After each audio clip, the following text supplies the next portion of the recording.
Hi everyone, thanks for joining this video. If you like this content, please like, subscribe, and leave a comment in the comment section. So today, we're going to be talking about Yashahime episode 12.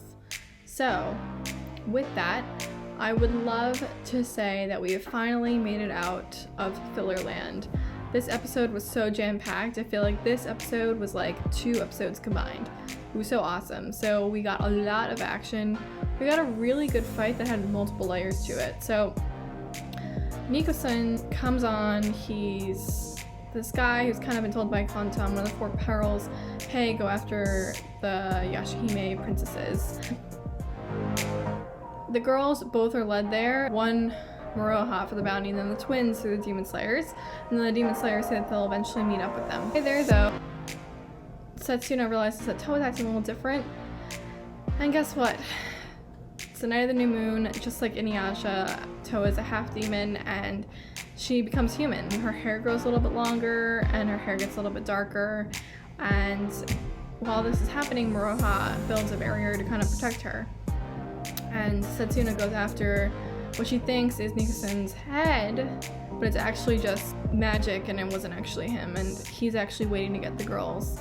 But what I think is interesting about this is Moroha, one, has barrier capabilities, so I'm sure Kagome can build a barrier, but I haven't really seen it, and seen it with, like, you know, sutras, like kind of like how Moroku would.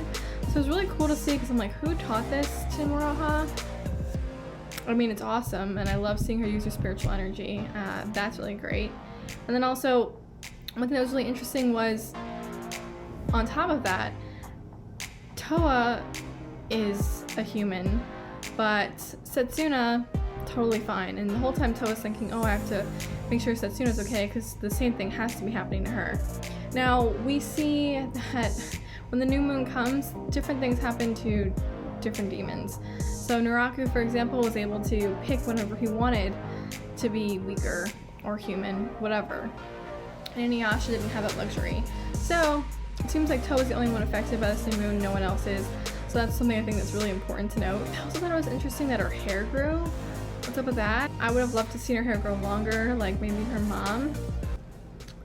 Overall, it was a good episode. Nico-san was slain. It was cool to see the Demon Slayers come and take action alongside the girls, and of course there was no bounty to be collected because there was no head to be collected, which is kind of seems like this reoccurring theme where like Moroha is never gonna be free of at least paying back this debt. So overall, I would give this episode a proper 7.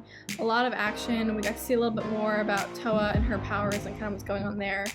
I will say, I know she was the one to kill Nico-san. I really feel like, similar to Inuyasha being a half demon and then his father being a full demon, I think the girls should be a little bit stronger. I know they're building up their strength and kind of discovering more things as they go along. I'm really waiting on that, but I will say it was nice to see us kind of shift the attention to Towa. And with that, also seeing Setsuna being worried and concerned about her. So Setsuna's really starting to grow more compassionate and open to emotions, and she's really protective of her sister, and I feel like she now kind of feels this bond and this sisterhood which once before was missing. So I think that was a really good takeaway. I love to see the weaknesses from the girls, particularly with Towa in this instance, but at the end we see Kontan kind of checking in and saying, oh, there's a new moon for half demons, interesting. So I'm assuming that it's going to happen again in the series, and hopefully nothing bad happens, but I'm sure one of the 4 perils is going to be there to greet them when this does happen. So with that being said, nothing happened to Setsuna, nothing happened to Moroha. I would be really keen to see when they lose their powers or what's going to happen next, but I would say this was a pretty good episode. I'm really looking forward to next week's episode. There's been a lot of really cool content coming out, so I would say awesome episode. What did you guys think?